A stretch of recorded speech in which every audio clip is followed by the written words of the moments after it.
খুব দুঃখিত, আমি এমনিতেই একটু আমার একটু ইমোশনাল, কিন্তু এই বিষয়ে আমি বলতে পারি না। এই অনুষ্ঠানটাতে আমি আসতে চাই না এই জন্যে যে আমি অনেক বেশি ইমোশনাল হয়ে যাই। প্রত্যেকটি পরিবার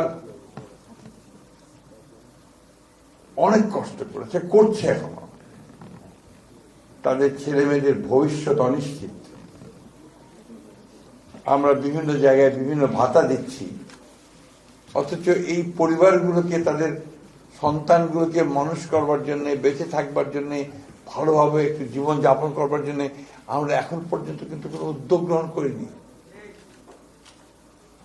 আমি আজকে আপনাদের সামনে বলছি যে আমি ফিরে গিয়েই আমি মাননীয় প্রধানমন্ত্রীর কাছে একটা চিঠি লিখব যে আমাদের এই পরিবারগুলোকে সরকারের তরফ থেকে ভাতা দেওয়াটা অত্যন্ত জরুরি, তাদের ভবিষ্যৎ, এটা তাদের প্রাপ্য। আজকে আমরা নির্বাচন করেছি, কেউ মন্ত্রী হয়েছি, কেউ এমপি হয়েছি, কেউ বড় বড় চাকরি করছি, আমাদের সচিব মহোদয় এখানে আছেন, সবাই আমরা ছবি তৈরি করছি, কিন্তু যারা এর জন্য চলে গেছে তারা কিন্তু সন্তানরা একটা অনিশ্চিত ভবিষ্যতের মধ্যে পড়ে আছে। অন্তত এইটুকু বোধহয় আমরা করতে পারি, তাদের ভবিষ্যৎটাকে একটু সুন্দর করার চেষ্টা করতে পারি, তাহলেই আমাদের সরকারের আশাটা সার্থক হবে, তা না হলে হবে না বলে আমি মনে করি। আমি বক্তব্য দীর্ঘ করবো না। আমি এই সারাটা সংগ্রামে যে হিরো সঞ্জিদা তুলি, যে আমাকে অনুপ্রেরণা জুগিয়েছে, তাকে আমি সবসময় স্মরণ করি, মনে করি, এবং তাকে সত্যিকার অর্থে আমি তাকে হিরো মনে করি। ওই সময়টা আমি জানি এককভাবে কিভাবে লড়াইটা লড়েছে, কিভাবে এককভাবে জেনেভা চলে গেছে, হিউম্যান রাইটস কমিশনের কথা বলেছে। এই মেয়েটা তখন কেউ কথাও শুনতে চাইত না, ভয় পেত।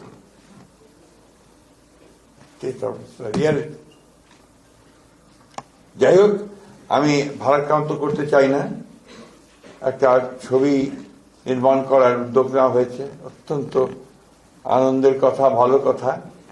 যেটা চাইবো যেন সঠিক জিনিসটা আসে, যেটা চাইবো যেন সত্যিকার অর্থে এটা আমাদের সমগ্র জাতিকে, আমাদের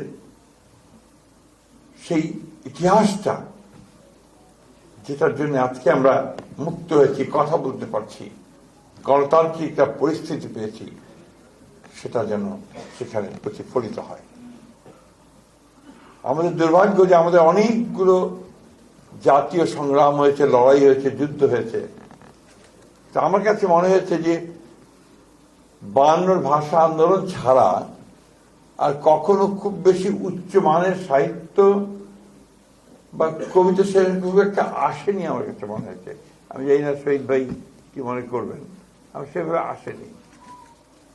আমি আশা করব যে এবারকার যে লড়াইটা, যে সংগ্রামটা, যে আত্মত্যাগ, এই ব্যাপারে আমরা যে উদ্যোগগুলো নিচ্ছি, সেই উদ্যোগ সেই মানের যায়, সেই মানের হয়, যাতে করে আমরা গোটা পৃথিবীতে রিপ্রেজেন্টেড হতে পারি।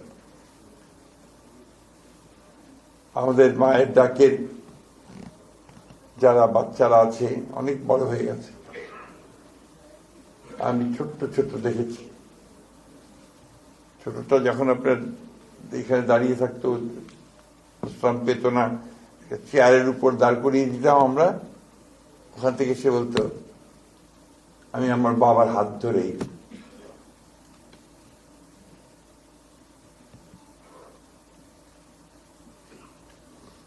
স্কুলে যেতে চাই।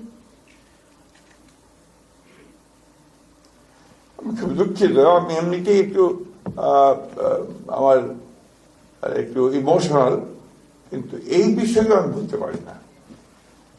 আমাদেরকে যেন কখনো এই ধরনের বাচ্চাদের কথা শুনতে না হয়, ভবিষ্যতে আমরা যেন কখনো এই ধরনের কোন পরিস্থিতি না পড়ি যেখানে আমার এই শিশুরা বলবে যে আমার বাবাকে হাত ধরে আমি স্কুলে যেতে চাই। কি ভয়াবহ।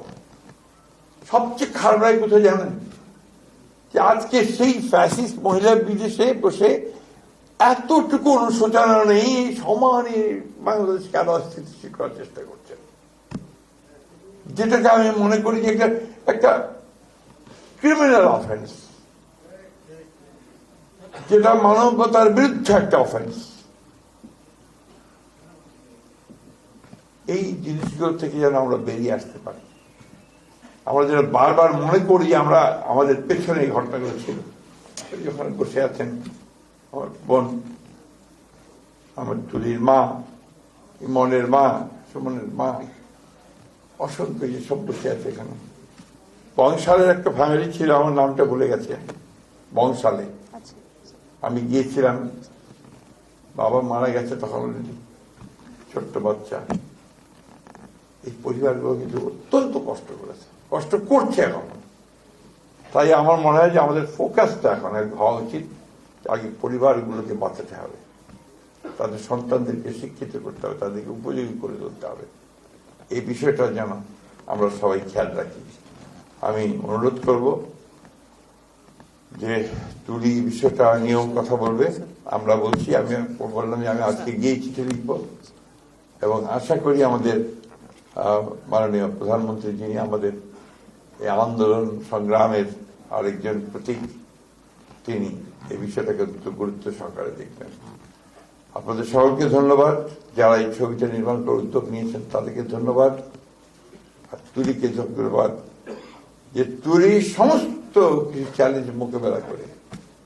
আরেকটা দুঃখ আছে আমার, তুলি নির্বাচনে দাঁড়িয়েছিল, তুলি নির্বাচিত হতে পারে। আমি মনে করি এই কষ্ট, এই দুঃখ আমরা রাখবো কোথায়, কোথায় রাখবো? যে মেয়েটা সংগ্রাম করল, তাকে আমরা নির্বাচিত করতে পারলাম না। আমাদের ফেইলিয়ার, আমাদের ব্যর্থতা, জাতি হিসেবে লজ্জা। অনেক ধন্যবাদ। আসসালামু আলাইকুম।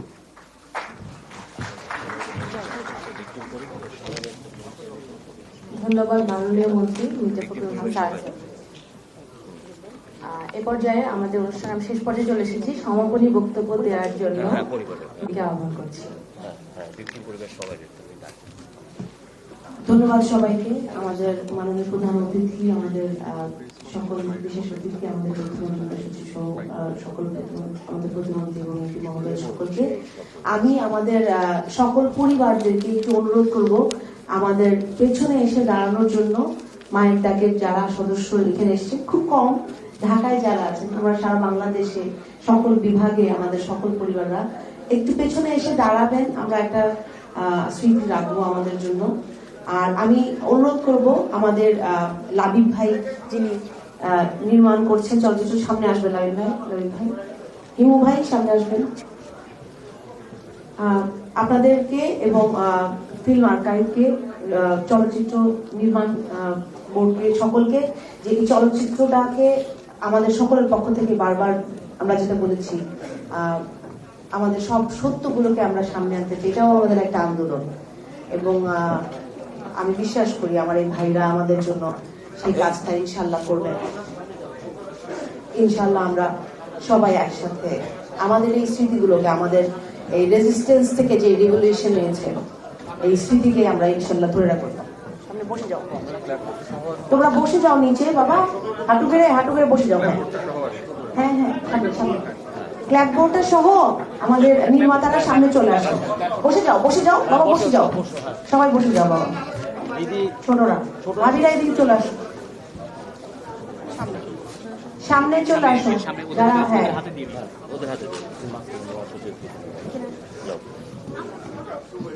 ছোটরা একটু সামনে চলে আসো। আর আজকে আসলে আমাদের এই ঐতিহাসিক মুহূর্তটা আমরা একটা ফ্রেমে আটকাতে চাই। এই ফ্রেমটা হচ্ছে ভালোবাসার ফ্রেম, একটি পরিবারের ফ্রেম এবং মায়ের ডাকের ফ্রেম। আমরা